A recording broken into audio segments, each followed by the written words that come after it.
जय हिंद दोस्तों। आज हम इस वीडियो में ये जानेंगे कि भारत में इस्लाम धर्म का उदय कैसे हुआ और अरब देश में इस्लाम धर्म का भी उदय कैसे हुआ।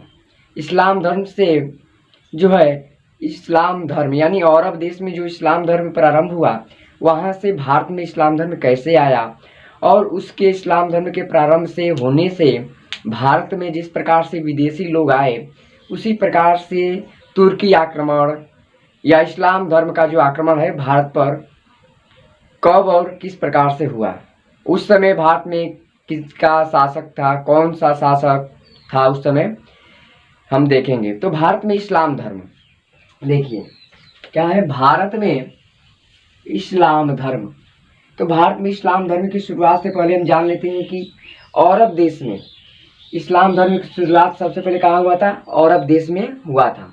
देखिए अरब देश में इस्लाम धर्म की शुरुआत करने वाले पैगंबर मोहम्मद साहब थे। कौन थे? पैगंबर मोहम्मद साहब। इस समय वहाँ पर अरब देश में इनका जन्म 570 ईस्वी में कब हुआ था? 570 ईस्वी में उनका जन्म वहाँ पर हुआ था।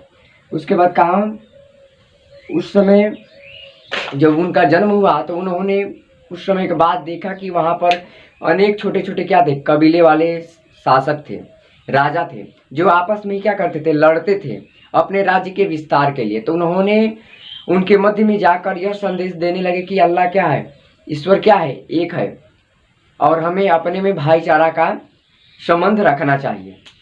तो उस समय जो था, उस समय जब इन्होंने यह कहना प्रारंभ किया तो वहाँ के लोगों ने उनकी बातों का क्या किया, विरोध किया। और इस स्थिति में उन्होंने मक्का को छोड़कर, उनका जन्म कहाँ हुआ था? मक्का में हुआ था। तो मक्का को छोड़कर उन्हें कहाँ जाना पड़ा? मदीना जाना पड़ा। यहाँ तक कि कब गए थे? 622 ईस्वी में उन्हें जाना पड़ा, जिसे हिजरी संवत, जब उन्होंने मक्का को छोड़कर मदीना गए तो उसी समय क्या हुआ? इस्लाम का हिजरी संवत आरंभ हुआ। हिजरी संवत कब आरंभ हुआ था? 622 ईस्वी में। इनका मृत्यु की अगर बात करें तो 632 ईस्वी में हुआ था। और देखिए मोहम्मद साहब जो थे, इन्हें ज्ञान की प्राप्ति जो है हीरा नामक गुफा में हुई थी। और इनकी जीवनी लिखने वाले जो है इब्न इसाक है। मोहम्मद साहब की जीवनी किसने लिखी है? इब्न इसाक ने। इनका मृत्यु जो है 632 ईस्वी में हुआ। अब देखते हैं इस्लाम धर्म के 3 बुनियादी सिद्धांत है। इस्लाम धर्म के 3 बुनियादी सिद्धांत है। पहला है समता, पहला क्या है? समता। और आपका दूसरा है समानता और तीसरा है बंधुत्व। तीसरा क्या है? बंधुत्व। उसके बाद मोहम्मद साहब ने 5 शिक्षाएं दी। मोहम्मद साहब ने क्या दी? 5 शिक्षाएं, जो इस प्रकार से है। पहला है कलमा। कलमा क्या है? तो उन्होंने कहा कि मोहम्मद साहब ने कहा कि कलमा उन्होंने दिया शिक्षा में। तो उन्होंने कहा कि अल्लाह क्या है? एक है और उनके पैगंबर कौन है? मोहम्मद साहब है। दूसरा उन्होंने दिया नमाज। नमाज इस्लाम धर्म में ऐसा नियम है कि प्रतिदिन क्या 5 बार नमाज पढ़ना जरूरी है। उसके बाद है रोजा। क्या है? रोजा यानी रमजान। रमजान के पवित्र महीने में जो है व्रत रखा जाता है, जिसे रोजा कहा जाता है। इसके बाद चौथा है ज़कात यानी दान। यदि आपके जितने भी आय हो, उस आय का 40वें हिस्से क्या है? 40वां जो हिस्सा है उसे आपको गरीब में दान करना है। इसके बाद जो हमारा 5वां है वह है हज। हज यानी अपने जीवन में, अपने लाइफ में एक बार जो है आपको मक्का की क्या करना है? यात्रा करना है। मक्का वहाँ पर आपको जाना है एक बार। इसके बाद अब देखते हैं कि भारत में इस्लाम धर्म कैसे आया। इस्लाम धर्म तो जो है, इस्लाम धर्म जो है अरब देश में प्रारंभ हो चुका था। इसके बाद अब देखते हैं कि भारत में इस्लाम धर्म कैसे आया। भारत में अरबों का पहला आक्रमण, जो अरबवासी थे, अरब देश में इस्लाम धर्म का आरंभ हुआ था और वहीं से जो अरबवासी है उन्होंने पहला आक्रमण जो है 636 ईस्वी में किया था।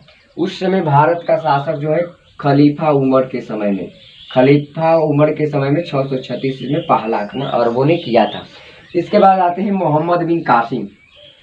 लेकिन जब यह आक्रमण किया था अरबवासियों ने, तब वह असफल रहे। क्या हुए? सफल नहीं हुए, असफल हुए। इसके बाद आते हैं मोहम्मद बिन कासिम। मोहम्मद बिन कासिम ने भारत के सिंध पर क्या किया? आक्रमण किया। सिंध का उस समय शासक जो था जिस समय उस समय जो राजा था उसका नाम था राजा दाहिर। इनके मोहम्मद बिन कासिम और राजा दाहिर के मध्य में युद्ध हुआ, जिसे सिंध का युद्ध के नाम से जानते हैं। कब हुआ था? 712 ईस्वी में सिंध का युद्ध हुआ था मोहम्मद बिन कासिम और राजा दाहिर के मध्य। इसमें क्या हुआ कि राजा दाहिर की क्या हुई? पराजय हुई, और मोहम्मद बिन कासिम की क्या हुई? विजय हुई। विजय होने के पश्चात मोहम्मद बिन कासिम क्या हुए? भारत आ गए, और इनके ही साथ जितने भी विदेशी जो अरबवासी थे वो धीरे धीरे करके भारत आने लगे, और भारत में अपना क्या निवास स्थल बना लिए। जैसे कि सूफी संत भी भारत आए, किसके साथ? मोहम्मद बिन कासिम के साथ। जैसे अजमेर के ख्वाजा मुइनुद्दीन चिश्ती। कौन है? ख्वाजा मुइनुद्दीन चिश्ती भी जो है अजमेर के जाने माने सूफी संत थे, वह भी मोहम्मद बिन कासिम के साथ आए थे। उसके बाद है पंजाब के बाबा फरीद भी आए थे, और दिल्ली के निजामुद्दीन औलिया। दिल्ली के कौन थे? जाने माने सूफी संत थे निजामुद्दीन औलिया जो थे, वह भी मोहम्मद बिन कासिम के साथ ही क्या हुए? भारत आए थे। यहाँ तक तो हमारा इस्लाम धर्म का उदय हुआ, और भारत में आने के बाद जो है भारत के जो लोग हैं वह इस्लामी लोग से क्या हुए? परिचित हुए, और इस प्रकार से जो है भारत में भी इस्लाम धर्म का विस्तार हुआ। इसके बाद जो है धीरे धीरे जो विदेशी तुर्की थे, तुर्की भी क्या हुए? भारत आने लगे, और तुर्की में पहला जो आक्रमण किया था वह था महमूद गजनवी। कौन था? महमूद गजनवी तुर्की था। कहाँ का रहने वाला था? अफगानिस्तान का रहने वाला था, और यह भारत पर आक्रमण करने का इसका मुख्य यह कारण था कि क्या? यह धन क्या इकट्ठा कर रहा था, धन इकट्ठा। इसे काफ़ी धन की आवश्यकता थी, क्योंकि यह अफगानिस्तान में सैनिकों के लिए एक सैनिक संगठन तैयार कर रहा था, जिसके लिए धन की जरूरत थी। तब उसने जो है भारत पर आक्रमण किया। मोहम्मद गजनवी ने पहला आक्रमण 1000 ईस्वी में किया था, और उसके बाद उसका जो अंतिम आक्रमण है वह 1025 है। 1001 से 1025 के मध्य में मोहम्मद गजनवी ने 17 बार आक्रमण किया। कितने बार? 17 बार आक्रमण किया। 17 बार उसने आक्रमण किया था। अब देखिए, महमूद गजनवी के साथ भी भारत आया था, जिसका नाम है अल बरूनी। महमूद गजनवी के साथ भारत कौन आया था? अल बरूनी। और इसकी एक फेमस पुस्तक है जो कई बार एग्जाम में पूछा गया है, तहकीक-ए-हिंद पुस्तक के लेखक कौन है? अल बरूनी। ठीक है, इसमें जो है भारत की उस समय की दशा को क्या है? वर्णन किया गया है इसमें। उसके बाद जो है 1025 क्या है? मोहम्मद गजनवी का सबसे ही फेमस है। 1025 ईस्वी में मोहम्मद गजनवी ने सोमनाथ मंदिर पर, कहाँ? सोमनाथ मंदिर पर आक्रमण किया, और आक्रमण करने के बाद क्या हुआ? उसे लूटा। लूटने के बाद यहाँ पर फिर से आधुनिक मंदिर का भी निर्माण कराया गया। आधुनिक मंदिर का निर्माण लूटने के बाद साथ भी फिर से उस मंदिर को बनाया गया। किसके? आधुनिक मंदिर का जो है सरदार वल्लभ भाई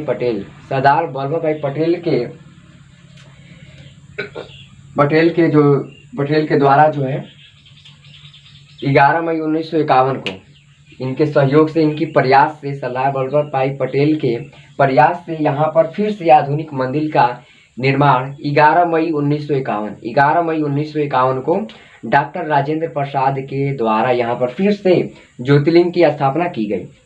अब देखिए, इसके बाद जो है मोहम्मद गौरी, यह भी क्या था? अफगानिस्तान का रहने वाला ही था। मोहम्मद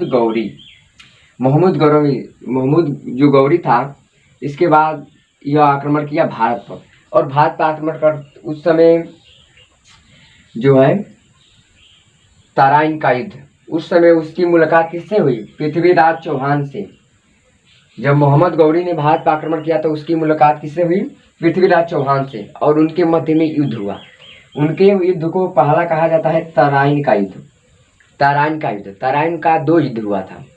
पहला युद्ध 1191 में हुआ था। किसके मध्य? मोहम्मद गौरी और पृथ्वीराज चौहान के मध्य, जिसमें क्या हुआ?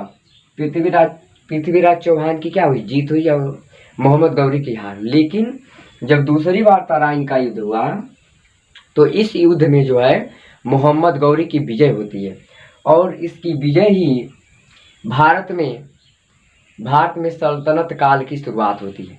इसकी विजय का सबसे बड़ा कारण यही है कि यहाँ पर क्या होता है, सल्तनत काल की शुरुआत होती है। और जो यह तराइन का क्षेत्र है यह हरियाणा राज्य में है। इस समय अगर देखें तो यह हरियाणा राज्य में है। और सोमनाथ मंदिर जो है गुजरात में है। कहाँ है? गुजरात राज्य के सौराष्ट्र जिले के वेरावल में सोमनाथ मंदिर स्थित है। अब जो है दोस्तों हम अगले वीडियो में समझेंगे कि सल्तनत काल के जो है दिल्ली पर कितने वर्षों तक शासन किया, उसके कौन कौन से शासक थे, और इन सभी प्रश्नों का उत्तर जो है हम अगले वीडियो में देखेंगे।